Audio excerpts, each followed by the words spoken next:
주신 하나님의 말씀은 계시록 4장 1절에서 11절까지 함께 보겠습니다.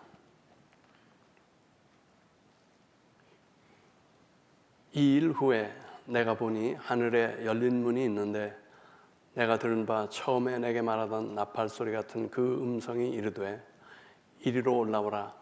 이후에 마땅히 일어날 일들을 내가 내게 보이리라 하시더라. 내가 성령에 감동되었더니 보라, 하늘에 보좌를 베풀었고 그 보좌 위에 앉으신 이가 있는데 앉으신 이의 모양이 벽옥과 홍보석 같고 또 무지개가 있어 보좌에 들렸는데 그 모양이 녹보석 같더라. 또 보좌에 들려 24 보좌들이 있고 그 보좌들 위에 24 장로들이 흰옷을 입고 머리에 금관을 쓰고 앉았더라.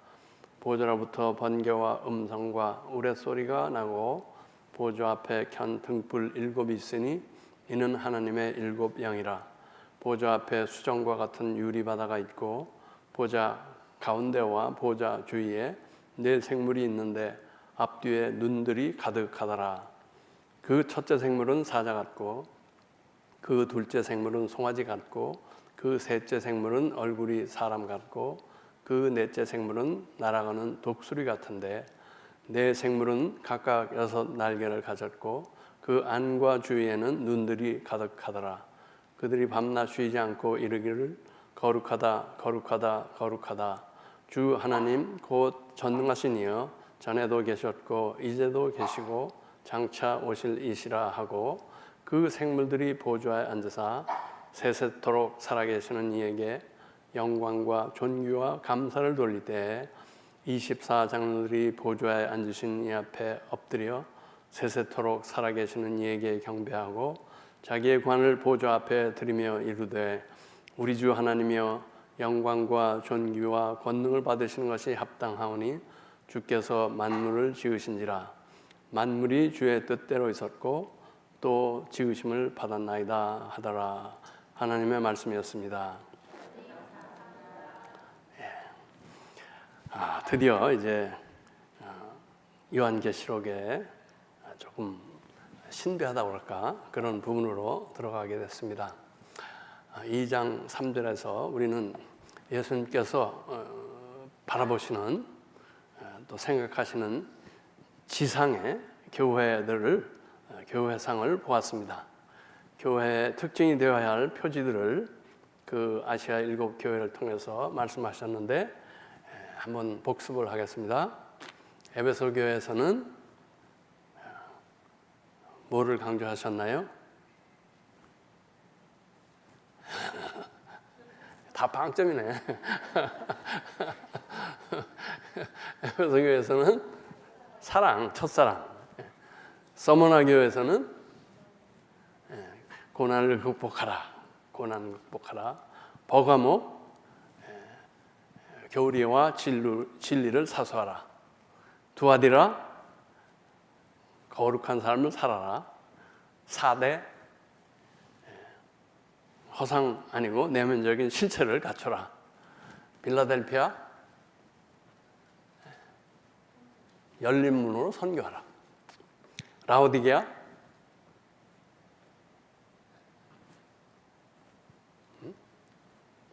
열정과 전심으로 믿어라. 최소한도 첫 번째와 마지막은 여러분들이 기억하셔야 됩니다. 에베소 교회 사랑, 라오디게아, 뜻은 미지근하지 말고 화끈하게 믿어라. 사랑과 화끈한 믿음. 당시 이 교회들이 내우외환이라고 그러죠. 안으로 근심, 밖으로 환난, 그런 상황에 있었다는 것입니다. 안으로는 어떤 근심입니까? 죄와 오류와 무기력, 뜻은 미지근한 무기력, 니골라당, 발람의 무리, 이세벨, 이런 공격이 있었죠. 사탄의 계략이 그 뒤에 있었습니다. 밖으로는 여러 가지 핍박에 짓눌린 교회였습니다. 예수님을 주로 믿느냐 아니면 로마의 시저를 주로 믿느냐의 딜레마에 빠져 있었습니다. 교회를 견고하게 세워나가기가 어려운 형편에 있었습니다. 아시겠지만은 당시 그 로마 제국은 그 철권 통치를 했습니다. 정말 그 조금이라도 그 뭐라 그럴까 소요와 반란이 일어날 때 그냥 밀어버렸어요. 전부 수천 명을 그냥 십자가에 매달아 죽이고 그러한 식으로 그 세계 평화를 유지하는 시대였습니다. 그러한 그 엄청난 세력의 세상 권세 앞에 너무나 미약한 이 아시아의 교회들이었습니다. 어둠의 세력이 그들을 압박해오고 쪼여오는 그런 상황입니다. 바람에 떠는 나무잎들 같은 그런 교회 성도들이었지만 주님께서는 그들을 그런 상황에 그대로 내버려 두지 않았다는 것입니다. 그들에게는 우주 중앙에 있는 보좌가 있었다. 이 보좌 때문에 두려워할 필요가 없다고 말씀하고 계시는 것입니다.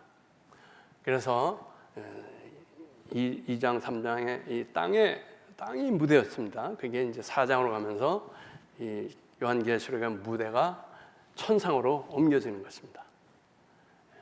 깜빡이는 촛대 사이에 계시던 예수님께서 불변의 영원한 하나님 보호자 곁에 예수님으로 나타나시는 것입니다. 그래서 1절에 이 일 후에 내가 보니 하늘의 문이 열린 문이 있는데 이 계시의 문을 통해서 하나님 주권의 상징인 보호자를 요한 사도가 보는 것입니다.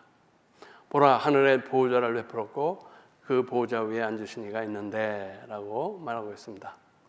천사들과 인간들과 상천하지의 모든 피조물은 그 보호자 앞에서 절하며 겸손히 경배하는 모습이 나타나는 것입니다. 하나님 보호자를 둘러싼 언약의 무지개가 보이는 것입니다. 네 생물이 나타났다고 했습니다.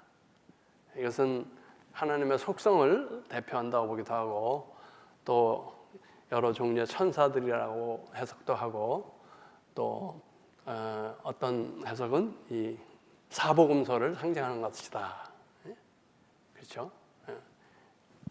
사자는 마태복음, 유다의 사자 뭐 이런 말이 나오니까 그 다음에 황소는 마가복음, 섬기고 일하는 그런 모습을 보여준 마가복음, 그 다음에 사람같이 생긴 거는 누가복음, 하나님의 주님의 인성을 강조한 누가복음, 또 독수리 같은 모양의 생물은 요한복음, 어떤 영성을 성령을 좀 강조한 요한복음을 그렇게 상징하는 것이 아니냐 이런 여러 가지 해석이 있지만 하여간 굉장히 신령한 그리고 막 전지한 눈이 그냥 사방으로 깔려 있어가지고 못 보는 것이 없는 그런 생물들이 또 이 보좌에 앉은 그분께 찬양과 경배를 올리는 모습이 보였다. 그리고 이 중간에 앉은 그 보좌 주위로 24개의 보좌가 있고 24장로가 앉아서 또 하나님을 경배하고 송축하는데 이 24장로는 그 완전한 교회, 완성된 교회를 의미한다. 이렇게 해석을 합니다. 구약에 12지파가 있었고 신약에 12제자가 이렇게 그걸로 표현되신 것이 아니냐 이렇게 해석들을 합니다.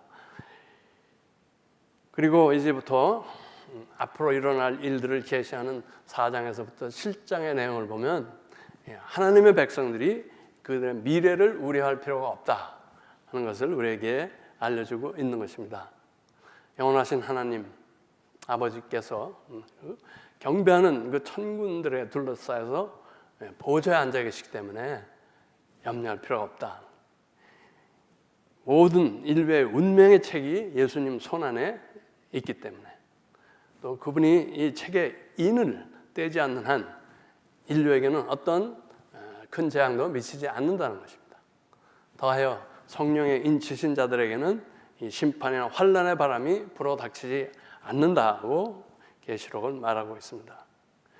이것은 모두 하나님 주권의 상징을 이야기하는 것이고 성삼위일체께서 교회의 안전을 보장한다는 의미가 되기도 합니다. 그래야 마침내 선한 싸움을 다 싸우고 달려갈 길을 다 마치고 심지어 필요한 경우에 예수님을 위해서 순교까지 한 성도들은 대환난을 벗어나게 될 것이다. 그래서 이렇게 성도들은 승리한 교회에 결국은 동참하게 된다는 것입니다. 모든 족속과 방언과 백성과 나라 가운데에서 취해져서 아무도 능히 살 수 없는 거대한 그러한 무리와 함께 하나님 보좌 앞에서 하나님을 찬양하고 경배하게 된다. 거기서 밤낮으로 그분을 뵈며 예배하게 되고 어린 양이 목자가 되어서 성도들을 생수의 샘으로 인도해서 영생의 샘에서 우리는 영원히 갈증을 풀게 될 것이다 라는 그런 메시지를 주고 있는 것이 계시록 되는 것입니다. 어떤 잘못 보면은 계시록에는 뭐 천사니 귀신이니 어린 양, 사자, 말, 용 뭐 이런 낯선 세계의 어떤 표현들이 많은데 또 뭐 인을 떼고 나팔을 불고 7 대접에 담긴 것이 세상에 쏟아지고 또 악한 두 괴물이 이제 나타나고 천둥, 번개, 우박, 불, 피, 연기 이런 신비한 환상들이 어지럽게 난무하는 그러한 환상의 소설같이 느껴지기도 하지만 이것은 하나님께서 그분의 종들에게 주신 분명한 메시지, 계시라는 것입니다. 그리고 이 계시를 읽는 자와 듣는 자에게는 특별한 축복이 있다고 1장 3절에서 말하고 있는 것이죠. 여기서 이 말씀을 빼거나 더하거나 변개하는 자에게는 또 엄중한 경고를 하고 있습니다. 22장 18절, 19절에서. 그래서 이 계시록은 기독교 역사상 모든 세대 많은 성도들에게 위안과 도전을 준 소중한 책이다 하는 것을 우리가 알아야 합니다. 이 계시록을 우리가 해석해 나가는데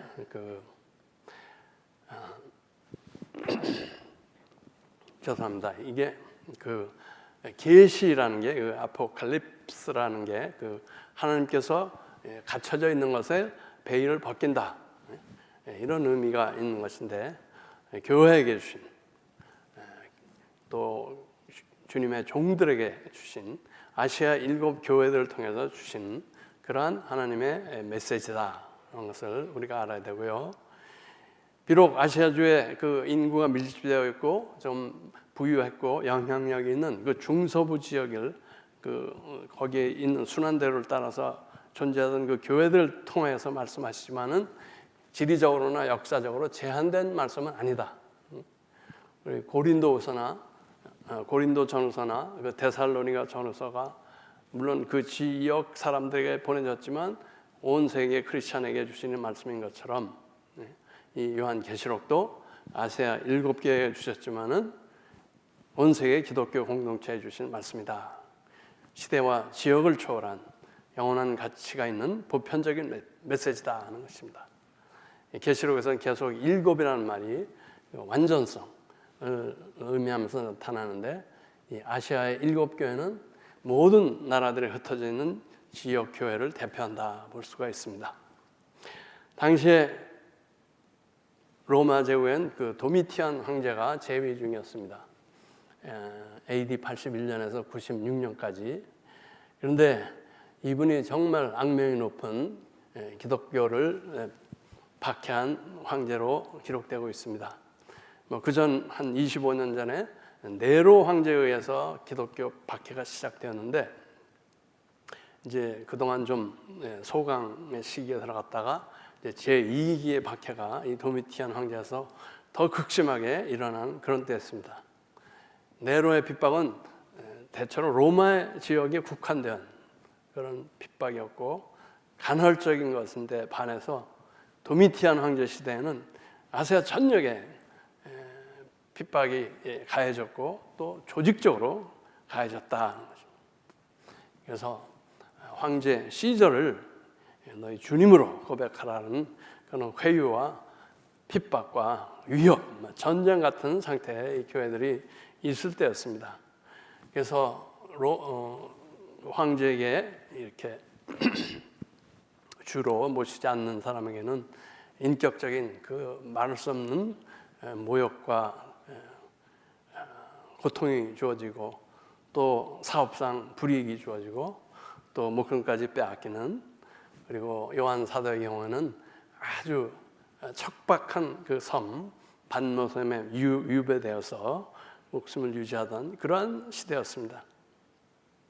그러한 외적 환경에 더하여서 이 교회 안에는 반박해야 할 그 여러 가지 오류 이단이 들어왔고 거짓 선지자들이 들어와서 사람들을 타락시켰고 죄를 짓게 하는 그런 일이 일어나고 있었습니다. 그것이 마귀의 전략이죠. 핍박과 오류와 타락, 마귀의 역사입니다. 또 그리스도에 반해서 적그리스도가 있었고 어린 양을 대항하는 그 용이 있었고 거룩한 성 예루살렘을 대적하는 큰 성 바벨론이 있었다. 그 양자 간에 치열한 전쟁이 일어나고 있었다는 것이죠. 예수의 교회를 향해서 동시다발적으로 이 마귀가 공격을 하는 것입니다. 황제와 그 정부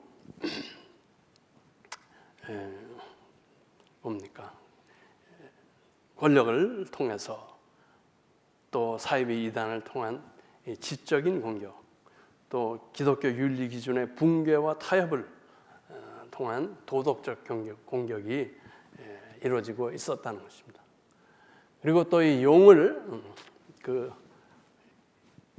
용이 자기 동맹 세력으로 삼은 그런 이제 존재들이 나오는데 바다에서 나온 짐승이 등장하고 또 땅에서 나온 짐승이 등장하고 그 다음에 마지막으로 음녀가 등장합니다. 이런 것들이 교회를 힘들게 하는 그러한 시대였다고 볼 수가 있습니다. 그런데 이게 그 옛날에만 있던 거냐? 저는 현대 교회에도 동일한 마귀의 전략이, 마귀의 공격이 있다고 믿습니다. 그래서 우리는 이 계시록의 말씀을 통해서 참 비슷한 상황에 처해 있는 주의 종들, 성도들에게 주시는 이것이 하나님의 말씀으로 받아들이는 것이고, 이 말씀을 통해서 우리가 위로와 또 도전과 우리의 믿음을 굳건히 하는 그러한 은혜를 받고자 하는 것입니다. 다시 말해서 요한계시록은 현대 세상 속 교회를 향하는 메시지다. 너희들이 환난을 견디고 진리를 굳게 붙들며 마귀의 가면이슬을 물리치고 하나님의 명령에, 하나님의 계명에 순종하라는 그러한 부르심이다라고 봐야 한다는 것입니다. 요한계시록은 물론 요한을 통해서 우리에게 주신 말씀이지만 예수 그리스도 자신의 계시라는 것입니다. 계시의 내용은 예수님 자신이다는 것이죠. 배순을 치고 싸우는 교회에게는 도덕적인 권면과 신앙적인 당부 그 이상의 것이 필요했다고 보는 것입니다. 각 교회들에 대해서 칭찬하고 책망하고 또 약속을 주시는데 그 이상의 무엇, 이 환상적인 계시를 통해서 그 고난에 처한, 환난에 처한 성도들에게 그 최후의 승리의 모습을 확실케 하기 위해서 쓰여진 책이라고 볼 수가 있습니다. 이 책을 통해서 높이 들리신 그리스도의 그 환상을 통해서 당시 성도들이 그리스도를 더욱 바라보게 하려고 한 것이 아니냐. 그래서 1장 5절에서 7절에서 이 그리스도를 소개하는 말씀이죠. 또 충성된 증인으로 죽은 자들 가운데에서 먼저 나시고 땅의 임금들의 머리가 되신 예수 그리스도로 말미암아 은혜와 평강이 너에게 있기를 원하노라. 우리를 사랑하사 그의 피로 우리 죄에서 우리를 해방하시고 그의 아버지 하나님을 위하여 우리를 나라와 제사장으로 삼으신 그에게 영광과 능력이 세세토록 있기를 원하노라. 아멘. 볼지어다 그가 구름을 타고 오시리라. 각 사람의 눈이 그를 보겠고 그를 찌른 자들도 볼 것이요 땅에 있는 모든 족속이 그로 말미암아 애곡하리니 그러하리라. 아멘. 그러니까 예수님은 충성된 증인이시다. 또 죽은 자들 가운데서 먼저 일어나신 분이다. 죽지 않을 생명으로 처음 살아나신 분이라는 것입니다. 그리고 영원히 세세토록 사시는 분이고, 죽음이 그분을 지배하지 못한 그 사실은 환난과 순교에 직면한 그 교회에 큰 위로가 되었으리라 보는 것입니다. 그리고 이 주님은 땅의 임금들의 머리라고 되어 있습니다. 땅의 왕들은 교회를 멸망시키려고 할지 모르지만 그분께서는 만왕의 왕이시고 그분은 열국의 정사와 운명을 주관하시고 땅의 모든 왕들을 다스리는 훨씬 권세가 크신 분이다라는 것을 말씀하고 있는 것입니다. 예수님의 제국은 로마 제국보다 크고 넓다는 것입니다. 그분은 전 세계를 통치하시는 분이다. 그런데 그분이 다시 오신다는 것입니다. 계시록의 19장이 이제 그것을 보여줄 것입니다. 사복음서의 중심이 그리스도의 초림이었다면 계시록의 핵심은 19장의 재림이 되는 것입니다. 자, 우리를 향한 주님의 메시지는 무엇입니까?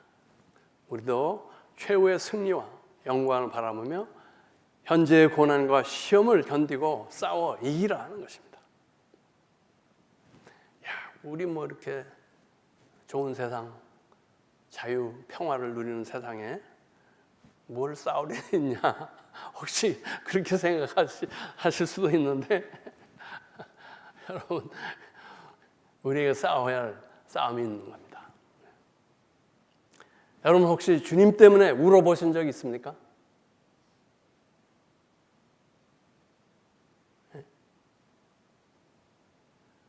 내가 신앙적으로 옳다고 하는 것을 하기 위해서 또는 아니다라고 하는 것을 안 하기 위해서 여러분들이 울기까지 싸워본 적이 있냐는 것입니다. 우린 너무 쉽게 타협하고 기준을 낮추고 적당히 살고 있지 않느냐 이런 얘기입니다. 여러분 하고 싶은 말을 참기려고 억울한 것을 삼키려고 미운 자식 떡 하나 주려고 그게 너무 어려워서 물어보신 적이 있냐는 것입니다.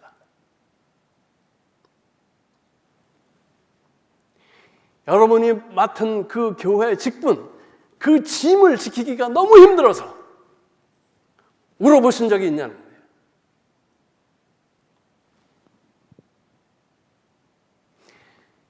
경건의 삶을 살기가 너무 어려워서 세상의 가치와 타협을 안 하기 위해서 물어본 적이 있냐는 거예요. 그 시대나 지금 시대나 참된 성도에게는 땀과 눈물과 피가 있어요. 주님께서 또 그를 끝까지 따랐던 그 순교자들이 흘린 땀과 눈물과 피를 우리도 흘려야 한다는 것입니다. 삼위일체의 하나님 신앙, 복음 신앙의 지조를 지켜내기 위해서 예수님을 따르는 자에게는 반드시 흘러져야 하는 것들이라.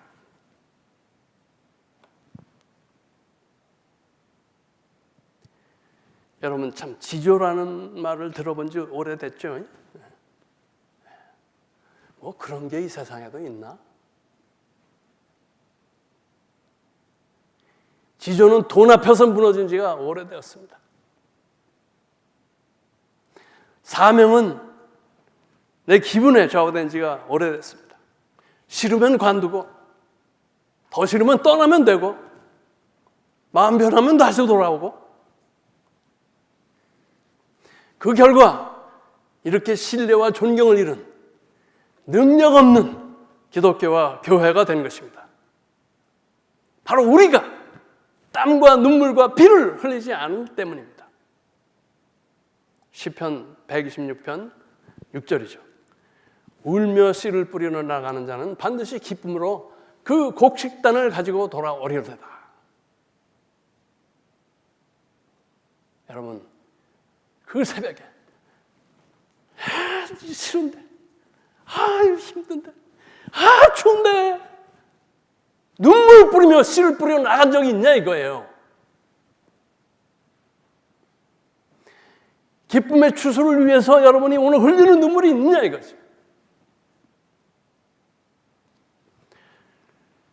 계시록은 우리에게 예수님이 주시는 약속을 말씀하고 있습니다. 이 말씀을 듣고 순종하는 자에게 주시는 은혜의 약속입니다. 3장 21절에 나왔죠. 이미 이기는 그에게는 내가 내 보좌에 함께 앉게 하여 주기를 내가 이기고 아버지 보좌에 함께 앉은 것과 같이 하리라. 또 7장 17절에는 이는 보좌 가운데 계신 어린 양이 그들의 목자가 되사 생명수 샘으로 인도하시고 하나님께서 그들의 눈에서 모든 눈물을 씻어주실 것입니다.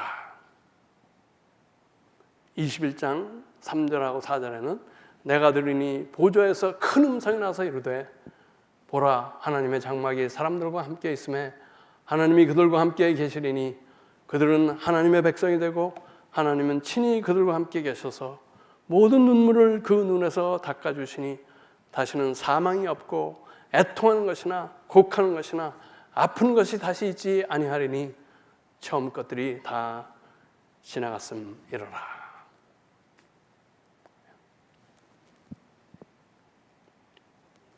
오늘 땀과 눈물을 흘리는 저와 여러분 되기를 축원합니다.